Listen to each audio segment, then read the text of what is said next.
लिखेंगे nuclear energy in India. Bharat में नाभिकीय ऊर्जा का क्या स्थिति है, कहां पहुंच गया, कैसा है, कौन है इसका, सब चीज को देखेंगे आज। तो सबसे पहले इसकी शुरुआत कहां से हुई, न्यूक्लियर एनर्जी की। तो न्यूक्लियर एनर्जी की शुरुआत हुई 1944 से। कब से हुई? 1944 से हुई। 1944 में एक बहुत ही प्रसिद्ध वैज्ञानिक थे जिनका नाम था डॉक्टर, मेरे ख्याल से डॉक्टर लिखते आप लोग नाम समझ रहे होंगे, नाम था डॉक्टर होमी जहांगीर भाभा। तो भाभा जी थे, ये भाभा जी ने पूरे देश को ही परिवर्तन कर दिया। इन्होंने जाके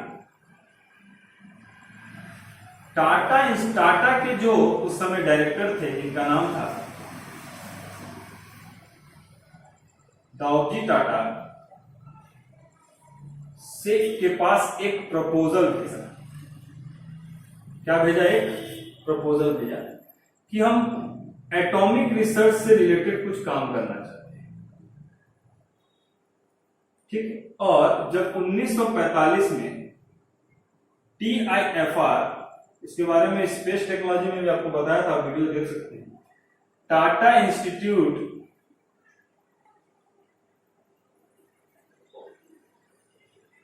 of fundamental research, Tata institute of fundamental research का गठन हुआ 1945 में। ये कौन थे जी? दाऊजी टाटा कौन थे? ये जमशेदजी टाटा के सबसे बड़े पुत्र थे। तो इनके अंदर बना। इसके जो डायरेक्टर हुए, पहले डायरेक्टर, वो कौन थे? होमी जहांगीर भाभा। ठीक है।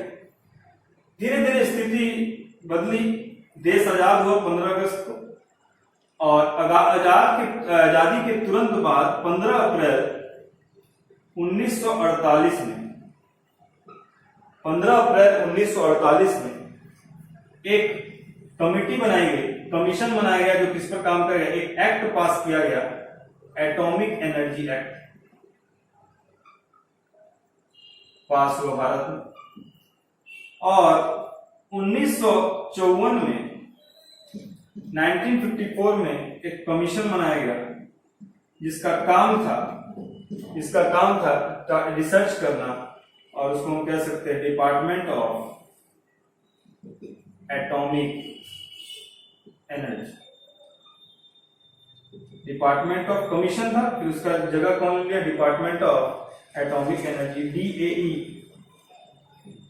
DAE का हेडक्वार्टर कहाँ है? न्यू दिल्ली। इसके हेड कौन है? तो DAE के हेड अभी हैं KN व्यास। ठीक। ये 1954 की कहानी हुई। तो शुरू कहां से हुआ था? 1954 दाऊजी टाटा द्वारा, और उसके बाद 1945 में होमी जहांगीर भाभा को डायरेक्टर बनाया गया। और फिर इंडिपेंडेंस के बाद गवर्नमेंट ऑफ इंडिया ने क्या किया? एटॉमिक एनर्जी एक्ट लाया, जिसको स्टैब्लिश किया गया IAEC के नाम पे। किसके नाम पे? IAEC के नाम पे, इंडियन एटॉमिक एनर्जी कमीशन के नाम पे, जिसका ऑब्जेक्टिव क्या था? जिसका जो ऑब्जेक्टिव था एटॉमिक एनर्जी को डेवलप करना। उसके बाद 1954 में जैसा देखा गया, DAE का क्या हुआ? एस्टेब्लिशमेंट हुआ, और इसके पहले सेक्रेटरी कौन हुए? डॉक्टर होमी जहांगीर भाभा। ठीक है। अब इसके बाद इसी समय आपका बार्क का भी निर्माण हुआ। इसके बाद किसका निर्माण हुआ? बार्क का भी इसी समय निर्माण हुआ, Bhabha atomic research centre. BARC का भाभा एटॉमिक रिसर्च सेंटर, इसका सेंटर कहां है जी? ये है ट्रॉम्बे। कहां है? ट्रॉम्बे। ट्रॉम्बे कहां? बॉम्बे, मुंबई याद रहेगा आपको, मुंबई नहीं, ट्रॉम्बे भी याद रखेंगे चलेगा। इसके हेड कौन है? इसके हेड हैं अजित कुमार मोहंती। इसके अभी प्रेजेंट में हेड कौन है? अजित कुमार मोहंती। 1958 में ये एक डिपार्टमेंट ऑफ एटॉमिक एनर्जी ठीक है, सबसे पहले तो कमीशन बना, उसके बाद इसको डिपार्टमेंट ऑफ एटॉमिक एनर्जी दिया एक्ट बनाने के बाद। उसके बाद ये बार का काम क्यों, रिसर्च काम है। किसका काम है ये, रिसर्च के रिलेटेड काम। 1958। इसके पहले एक और चीज हुआ, 56 में भारत का इंडियाज फर्स्ट रिएक्टर अप्सरा, भारत का सबसे पहला स्वनिर्मित रिएक्टर क्या नाम था, अप्सरा का निर्माण हुआ। कहां है जी, वहीं पर है, मुंबई में तारापुर में है ये रिएक्टर है। तो रिएक्टर के साथ में जानिए भारत में कौन कौन से रिएक्टर हैं अभी आज के डेट में, क्या क्या नाम से। तो एक है अप्सरा जो बताई दिए, एक कनाडा से खरीदे थे जिसका नाम है साइरस, तीसरा है जर्लिना, चौथा पूर्णिमा। पूर्णिमा के 3 वर्जन है, पूर्णिमा 1, पूर्णिमा 2, पूर्णिमा 3, जर्लिना। ये सब क्या है, भारत के रिएक्टर्स है, ठीक है। ध्रुव, ठीक है, ये सब क्या है, भारत के रिएक्टर्स है। अप्सरा, साइरस, जर्लिना, पूर्णिमा 1, 2, 3 ये सब है, ठीक है। तो ये हो गया रिएक्टर्स का नाम है। तो भारत का स्वनिर्मित पहला ये कनाडा का है, कनाडा से आया इसलिए कनाडा इंडिया। तो ये हो गया अप्सरा भारत का स्वनिर्मित है, 1956, नाम से समझ में आ गया होगा। उसके बाद 1958 में होमी जहांगीर भाभा ने एक प्रपोजल रखा और प्रपोजल था 3 stage programme of nuclear energy. Bharat के न्यूक्लियर एनर्जी की जो कार्यक्रम थी उस कार्यक्रम को 3 चरणों में बांट दिया। 3 चरणों में, उपयोग के आधार पर, जैसे यूज होगा उसके आधार पर 3 चरणों में इसको बांट दिया। यहां तक आप स्क्रीनशॉट ले लीजिए।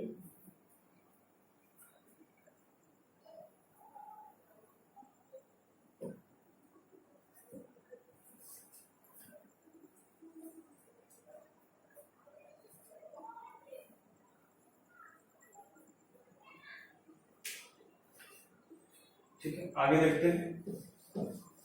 तो 1958 तक पहुंच चुके हैं। 1961 में सबसे पहला प्लांट बना, कहां पर, तारापुर में। तारापुर का है जी, महाराष्ट्र। चलिए, 3 स्टेज प्रोग्राम आया, मोस्ट इंपॉर्टेंट है जी, इससे क्वेश्चन आता है। 3 stage programme of nuclear atomic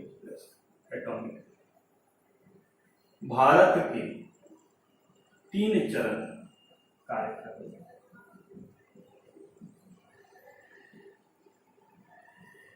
तीन चरणीय कार्यक्रम। तो होमी जहांगीर भाभा ने 1958 में कहा, 1959 में इसको पास कर दिया गया, यानी कि भारत में 3 चरण प्रोग्राम लागू हुए। पहला चरण में जो एनर्जी प्रोडक्शन की बात की गई, उसमें बात की गई किसकी, इसमें यूज किया जाएगा फ्यूल को। कौन सा फ्यूल, ईंधन कौन सा होगा,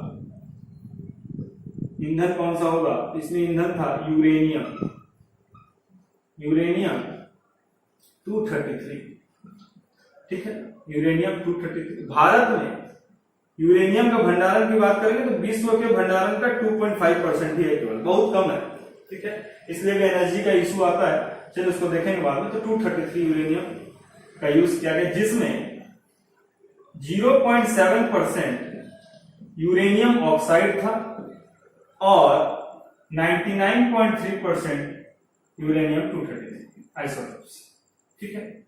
इससे बिजली उत्पादन किया गया, ठीक है, किसके थ्रू से, नाभिकीय ऊर्जा से। तो पहला, और इसमें एक जो रिएक्टर का नाम लिखा गया, यूज किया गया, इसका नाम था PHWR, जो भारत का सबसे प्रसिद्ध, मैक्सिमम जगह यही रिएक्टर मौजूद है। फुल फॉर्म जान लीजिए, इसका नाम है pressurised heavy water reactor. Pressurise मतलब दाबित भारी जल रिएक्टर, जैसे ही अधिकतर यही पर है, यही वाला रिएक्टर है, इसी को यूज किया जाता। तो पहले चरण में कौन सा यूज हो, प्रेशराइज। अब इसमें है कि इसमें जो मंदक था प्लस किसकी बात किए थे, कूलेंट, यानी कि शीतलक, ये जो दोनों हैं, ये दोनों क्या थे? Pressurised heavy water. Heavy water मतलब D2O। D2O वाटर को, पानी को, भारी जल को हम लोग किसमें, विथ प्रेशर, हाई प्रेशर हम लोग क्या किए, इसमें दिए, इसलिए इसका नाम क्या पड़ा? Pressurised heavy water reactor. Stage 1। Stage 2 में क्या किया गया? स्टेज 2 जो अभी लागू है, अभी स्टेज 2 में है। भारत अभी किस स्टेज में है? स्टेज 2 में। इसमें एक रिएक्टर बनाया गया जिसका नाम था फास्ट ब्रीडर रिएक्टर। अब क्या था, एक स्टेप आगे बढ़े, जैसे इससे हम एक स्टेप आगे बढ़े थे, इससे एक स्टेप कैसे आगे बढ़े, तो यहां पर हम लोग यूज किए प्लूटोनियम। अब एक वर्ड आता है फिजिबल। फिजिबल इंग्लिश में एक वर्ड आता है फिजिबल, यानी कि विघटित, यानी कि जो जिसका विखंडन हो सके। सारे यूरेनियम के आइसोटोप विखंडन नहीं हो सकता, तो विखंडन कौन कौन सा हो सकता है? तो यूरेनियम 233 हो सकता है, यूरेनियम 235 हो सकता है, यूरेनियम 239 हो सकता है। यही यूरेनियम 239 को हम लोग क्या बोलते हैं? प्लूटोनियम। तो यूरेनियम 238 भी होता है, लेकिन ये फिजिबल नहीं है, ठीक है। जैसे थोरियम 232, ये भी फिजिबल नहीं है। 232 या 234 ये भी फिजिबल नहीं है, टूट नहीं सकता है, थोरियम नहीं। थोरियम, इसलिए हमको ऐसा मटेरियल चाहिए जो टूटे। अब लगाए और टूट ही नहीं रहा तो क्या मतलब है? तो यहां पर फास्ट ब्रीडर रिएक्टर में हम लोग सीधे प्लूटोनियम का यूज किया, यानी कि यूरेनियम 238 में को कन्वर्ट किसमें करते हैं? यूरेनियम 239, इसी को क्या बोलते हैं? प्लूटोनियम। तो यहां पर प्लूटोनियम का यूज किया गया और इस रिएक्टर का नाम रख दिया गया फास्ट ब्रीडर रिएक्टर। यहां पर जो मंदक और शीतलक थे, PHWR तो था, साथ में एक और है जिसका नाम था बॉइलिंग वाटर रिएक्टर और PWR, boiling water reactor, PWR। और दूसरा है प्रेशराइज्ड वाटर रिएक्टर, ये भी यूज होने लगा, ठीक है, PWR। तो बॉइलिंग वाटर में जो मंदक था वो क्या हो, गर्म पानी को यूज किया गया, ठीक है। और प्रेशराइज्ड वाटर यानी कि गर्म पानी को विथ प्रेशर यूज किया गया। तो ये हो गया सेकेंड स्टेज। अब भारत अभी किस स्टेज में है? सेकेंड स्टेज में। नेक्स्ट स्टेज है अभी तक जो भी, क्योंकि यूरेनियम का प्रतिशत कितना बताया? 2.5% भारत में भंडार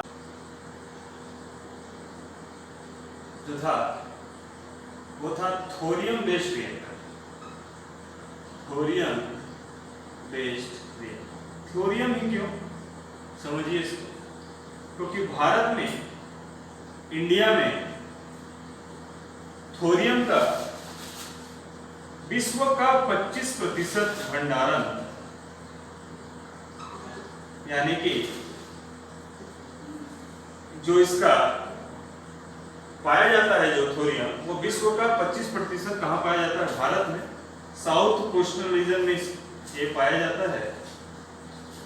और इसके थ्रू भी, क्योंकि इसके ये भी एक रेडियो एक्टिव एलिमेंट है, इसके थ्रू भी हम उत्पादन कर सकते हैं। तो थोरियम का जो था वो था 232 एटॉमिक मास, लेकिन ये फिजिबल नहीं है। फिजिबल नहीं है इसका मतलब क्या हुआ? ये ब्रेकेबल नहीं है, फिजिबल नहीं है। तो इसको क्या करें? इसके बेस्ड हमको रिएक्टर बनाना पड़ेगा। अब फिजिबल वर्ड आया तो फिजिबल में याद रखिए कि यूरेनियम 233, यूरेनियम 235 ये सब फिजिबल है, प्लूटोनियम 239 ये सब फिजिबल है, लेकिन अब ये फिजिबल नहीं, इसके बेस्ड रिएक्टर को बनाना था। तो ये सब बात रही। भंडारण की बात करें तो सबसे अधिक यूरेनियम यूज होता है, तो यूरेनियम के भंडारण सबसे अधिक कहां है? कजाकिस्तान। न्यूक्लियर पावर प्रोडक्शन कौन सा देश सबसे अधिक करता है? तो सबसे ज्यादा प्रोडक्शन कौन करता है? प्रोडक्शन सबसे अधिक कौन करता है? यूएसए। ये क्या है? भंडारण की बात है किसकी? यूरेनियम की, ठीक है। अगर बात करें लगभग 1 लाख मेगावाट प्रोडक्शन किसके द्वारा है? यूएसए द्वारा। भारत कितना करता है डिस्कस कर चुके हैं, 6780 मेगावाट। इसमें 7 प्लांट है और बढ़ेगा जब प्लांट बढ़ जाए। तो थर्ड स्टेज था थोरियम बेस्ड रिएक्टर बनाने का। ये अभी लगभग 10 साल लगेगा। कारण है कि पूरे विश्व में यूरेनियम बेस्ड रिएक्टर हैं, लेकिन थोरियम बेस्ड रिएक्टर मौजूद नहीं है। मकसद क्या था? यूरेनियम टू थोरियम 232 से किसमें पहुंचना? यूरेनियम 233, यानी कि 232 से 233 पहुंचना। तो इसके लिए रिएक्टर लगेगा। तो ये रिएक्टर जो है वो अभी फॉर्म नहीं हुआ है, इस पे काम चल रहा है। तो न्यूक्लियर प्रोग्राम चल रहा था। भारत थर्ड स्टेज में है और भारत सेकेंड स्टेज में है। थर्ड स्टेज क्या था? Thorium based reactor. अगर ये लागू हो गया तो विश्व में काफी अच्छे पोजीशन में भारत पहुंच जाएगा न्यूक्लियर एनर्जी के बेस पे। ठीक है, तो यहाँ तक समझ में आया आपको? ये कहानी रही किसकी? 3 स्टेज प्रोग्राम। तो यार एक बार रिवाइज कर लीजिए। फर्स्ट स्टेज क्या था? PHWR, pressurised heavy water reactor का यूज किया गया। यानी यहाँ पर जो फ्यूल था, फ्यूल कौन सा था? जो मेन फ्यूल था वो फ्यूल कौन था? यूरेनियम 235 या यूरेनियम ऑक्साइड। ये 0.7% डिस्कस कर चुके हैं। सेकंड था fast breeder reactor. Fast breeder reactor मतलब तीव्र जनक रिएक्टर। तीव्र जनक रिएक्टर, इसमें जो फ्यूल यूज हुआ वो डायरेक्ट किसको यूज किया गया? Plutonium 239, plutonium 239। और लास्ट में जो आया वो थोरियम बेस्ड रिएक्टर था, वो उसका यूज हुआ थोरियम में। इसमें जो फ्यूल यूज हुआ थोरियम से क्या पहुंचना है? यूरेनियम 233। तो ये था हमारे पास 3 stage programme of nuclear energy. Next class में हम लोग देखेंगे किसके बारे में? जो ट्रीटी संधियां हुई हैं किसके रिलेटेड? भारत और काफी अलग अलग देशों के बीच में जो संधियां हुई हैं, भारत जिसमें इन्वॉल्व है नहीं है उसको चेक करेंगे। तो वो ट्रीटी के बारे में देखेंगे। एक है कुछ ये भी हुए हैं, हैजिडस भी हुए हैं, घटनाएं भी घटी हैं। उस जगह का नाम याद कर लीजिएगा, कई बार पूछा था। 1986